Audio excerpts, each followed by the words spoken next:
Introduction here. We got Mr. Morrison doing the interview with me, and just going to jump right into the first question. Starting off easy, just tell me a little bit about yourself and who you were and how you got to this spot. Great question. So I'll start from the current part. So I've been teaching here at Brazier Falls this is year 25 years here at Brazier Falls. I've been teaching social studies, mostly U.S. history. Prior to that, I worked for 4 years for the South Korean government, teaching English in their public schools. And then before that, college, graduated from SUNY Potsdam. And then before that, U.S. Army.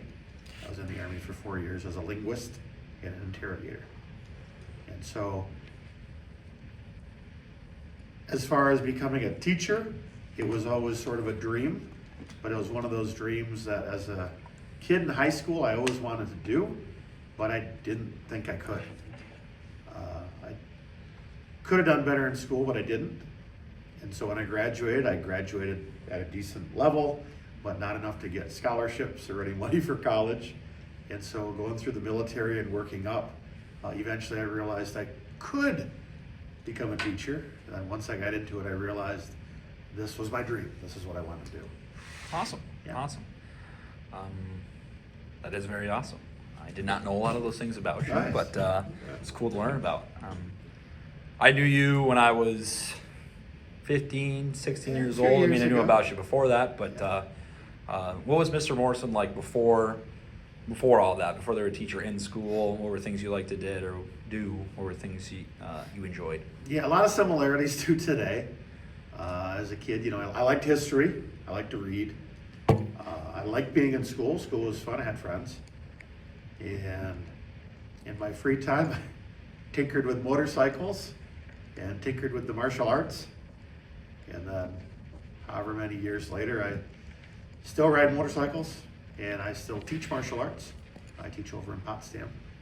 And so, probably that along with reading, those are three things that I've carried through high school right to the present. Awesome. Yeah. Awesome. Sounds great. It's all good things. You were into motorcycles that early as well? Yeah. Mhm. I liked them. My eldest brother really liked motorcycles. And I must have been I shouldn't confess because I was under 16. But he and I, we pooled our money together and bought a couple of old Honda motorcycles. Cool. And Cool. between the two of them, we got one running. Where do you go? And so that's where I learned to ride. First off-road, and then we cover up the license plate and did some on-road riding. And then it was a bit of a pause. Yeah. After that, I graduated high school, got to the military. I didn't ride in the military. When I got out, that was the first thing I wanted. So since then, I've pretty much always Cool. had a bike. Cool. Getting a little deeper here, more towards the career stuff. One thing you know now that you wish you would have known when you first started teaching in high school? That's a tough one. That is a tough There's question. a lot of things I A wish lot I'd of known. things, yeah. I think probably the biggest one that has taken years to learn, and it's funny because we had that recent presentation by the guy who talked about the power struggle. Yeah, yeah. And the biggest thing of being willing to let your ego go and back away and let it go and come back to it. It's hard to understand that, the kid is backed into a corner, they're lashing out, your pride gets hurt, you lash out, because you're the boss. Yeah. But the damage that does, if you can say, we're both going to walk away, we'll resume this later. Because usually by then I find, both people when they come back and have cooled down, it's, I'm really sorry about that. Yeah. And it's easy, but if you keep escalating it, Yeah. I think that's probably the biggest thing. The second biggest would be, and I have to credit the military for this, being organized. Organized. And so I like to, I don't want to say I'm too organized, Yeah. but I like to have everything planned out, what I'm going to do, everything all set. And that way, if something happens, I know where everything is. Yes. So that's probably the second thing. Awesome answers. Yeah. Awesome answers. Oh, I got one more. You got one more? I got one more. This is a big one. This took me years to figure out. Leave work at work. Work at work. That's tough. So once I leave, I will stay here at work. If I got papers to grade or something to do, I will stay till 9 or 10 o'clock at night if I have to. When I'm done, I go home. I don't check emails. Okay. I don't answer the phone. I try not to think about it. Yeah. And then first thing in the morning, I check emails, see what's going on. Okay. Because early on, I got in that habit. Mm-hmm. You know, every hour or so, oh, I wonder if there's any emails. And you get some bomb dropped on you. You get all upset. Yeah. So that's the next one. That's a good one. That's a good Yeah, one. thanks. Just being the young teacher in the room, only teaching this is my 4th year Yeah, that's total good, though. teaching. I do find struggling with these often. Like I'll think about things back in my mind if I write a student up or something. Just Yeah. how could I have handled it differently? Yeah. And the ego one is big, Yes. especially just because everyone has one. Everyone has an ego, Yeah. and you don't want it Yeah. to be bruised. So Yep. letting it go and not letting it eat up at you and just having that conversation later is a tough thing to Yeah. grasp. And I've And I been really successful. think the kids see it from that other side too. I think they respect you if you say, okay, Yeah. we're gonna stop here, we'll resume. They know you're gonna resume it. Yeah. I think the other kids really respect it. If you just go after them, like, well, that's not cool. Yeah. So you're right. I think you're right. Yes, it's tougher when you're young, especially being young and in the high school era as well. You being so young, students will try to Yeah. take advantage of you, maybe try to nail at you, pick at you a little Yeah. bit, and just to see what they can do. And letting your ego go, especially when you're a young teacher, is a very difficult thing Yes. to do. One thing that my professor in college always said too was the biggest one of their big statements was they're a child. They are always going to Yeah. think they are correct. Yeah. It doesn't matter if they were 100% wrong. You are not going to win that battle. Yep. As well as the other end of it, like if you're in a workplace, would you like it if your boss had a conversation you didn't want them to have a conversation about in front of all the teachers In at front a of staff everybody, meeting? yep. You won. So have that conversation with them solo. So Yeah. I like that you said that one because Yeah. those are hard Yeah. things to work out. That's a yeah. Mhm. Yeah. So all great things. Moving right along here, we got the biggest mountain you would say you had to climb. Now this could be in teaching, it could be before teaching. Just a big obstacle you had to jump over while you're getting to this point Yeah, in your career. I think like I hinted at before, the biggest one was not thinking I'd ever be able to do it. You know, I was the first in my family to go to college. And so even when I finally got to college, I was looking at other options because I didn't think I'd be able to, do the teaching tests and all that stuff. And it really was, I kept taking more and more stuff leading towards history and education. And finally I was like, I better give it a shot because it's what I wanted to do. Yeah. The social studies teachers in my high school were there was one, he's gone now, but I really wanted to be like him. And so it was also tough to think of literally filling those shoes. Yeah. Can I do it? Can I live up to that? And hopefully I have. Awesome answer. I don't think I have any follow-up questions there, so we'll move on to another little tricky one. Eventually one day you'll retire and we'll move on. What is one piece of advice you could leave for the person filling your shoes or person taking a job that is like yours?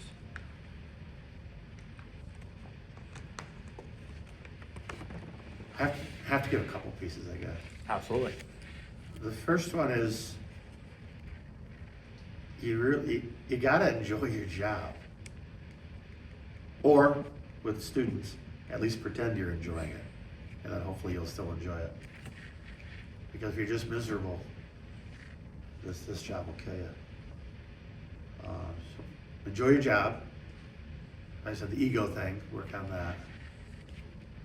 I think one of the big things is to make sure you're doing stuff away from the job. And this is stylistic. But, you know, part of what I think I bring to the classroom is we talk about a lot of different things, not just education. You know, I'm involved in the community, I'm involved in veterans, I'm involved in the, and to me, I like talking about that with students, because it's fun to hear them come afterwards and, you know, wow, what's going on with this, what's that, or ask questions.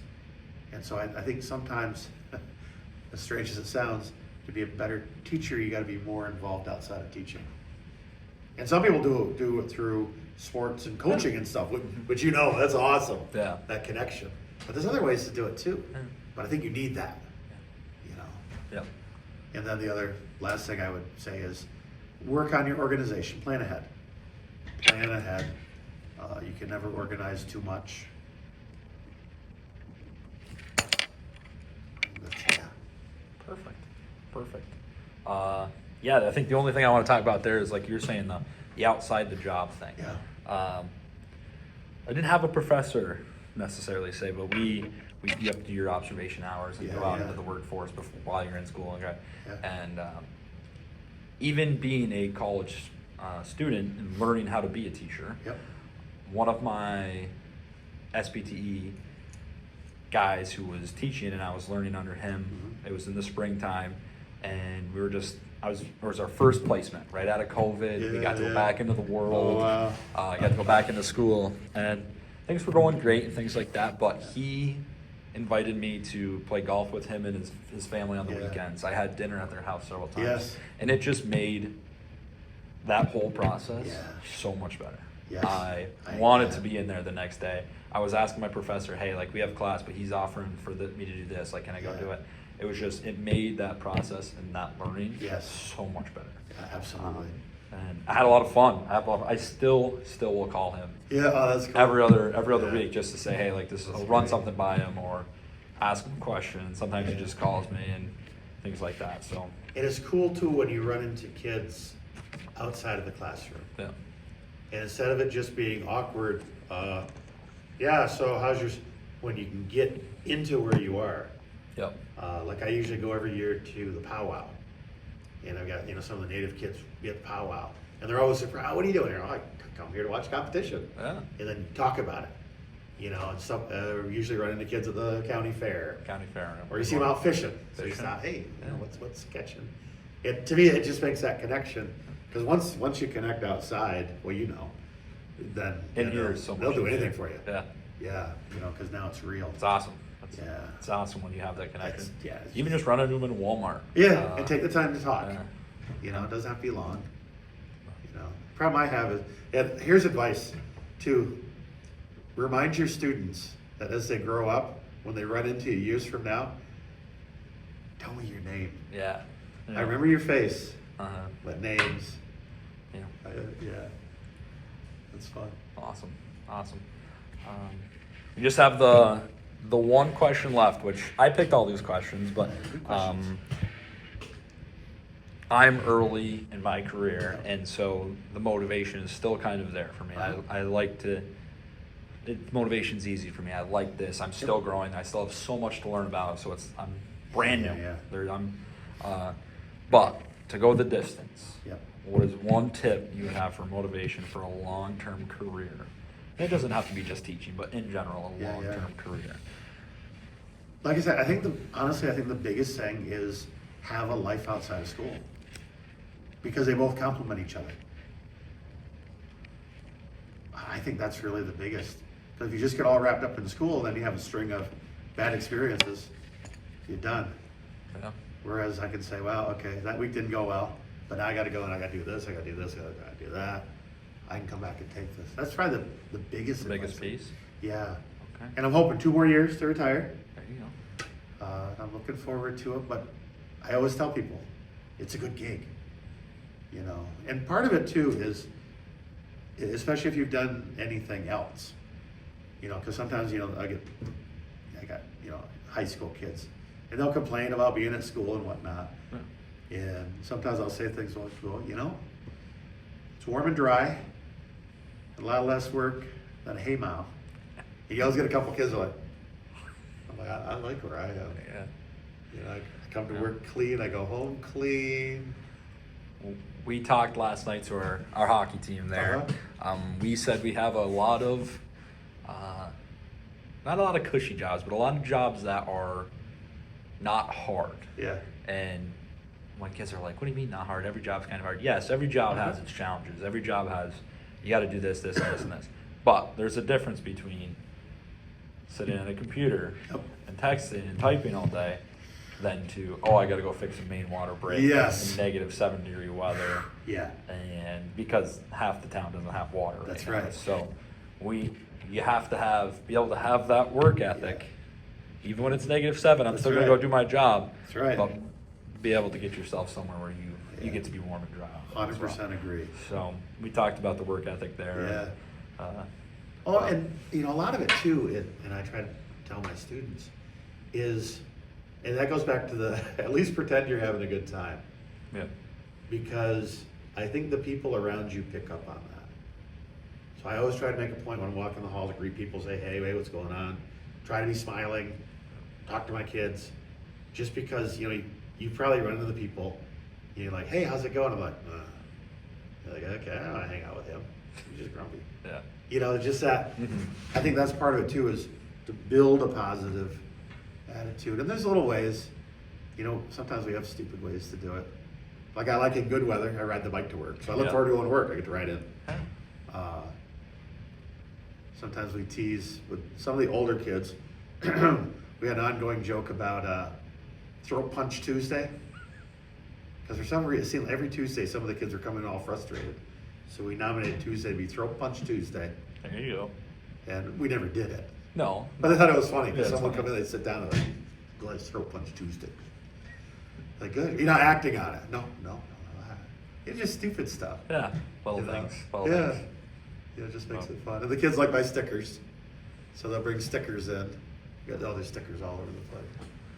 You know, just something, again, beyond the classroom. Yeah. Because what I worry about is, you know, especially in teaching, when you're looking at, you know, AI and distance learning and stuff, content-wise, we could get replaced pretty easily. Yeah. I yeah, want to people- be irreplaceable. Yeah. For kids to say, no, it's different because we've got him, Yeah. you know, and you got to work at that. Yeah. And that's the biggest thing. But good questions. Great. Thank you very much. My pleasure. Thank you very Anytime. much. Yeah, I'm excited. It's great to see you here. It is. I love seeing you in this building. Yeah. 'Cause- I've seen a slow exodus of Yeah. teachers that I had, and Yeah. but I'm glad to see the faces I do still. That's awesome. So, Yeah, I hopefully kept in get- touch with a lot of in fact, one of my teachers just passed away a couple weeks ago. Sorry to hear that. Yeah, but like you said, it's great, you know, that connection. Mhm. But yeah, and it's cool because I like it to. I was talking about this to another teacher who I had as a student too, with the idea. It's always fun for me when former students come back as teachers, and you make that switch. It's okay, yeah. Because I always hate saying things like, "Oh, he was my former student. You know, I knew him back when." Yeah. No, because you're a grown-up man doing an adult job, and we're equals. Yeah. And we work together. So I can say, you know, yeah, we work together. Yeah. You know what I mean? It's that, and to me, it's really rewarding to see people come back and, you know, you're doing the job. You're doing an awesome job. Thank you. Yeah, you are, you know, and it's heartwarming, you know, just to see that. Because I know from way back that you're a good man. So put you in here is just, yeah. Thank you. My pleasure, my pleasure. Thank you for coming on again, and that's My all I pleasure. have for you. If you have anything else, come back and see me.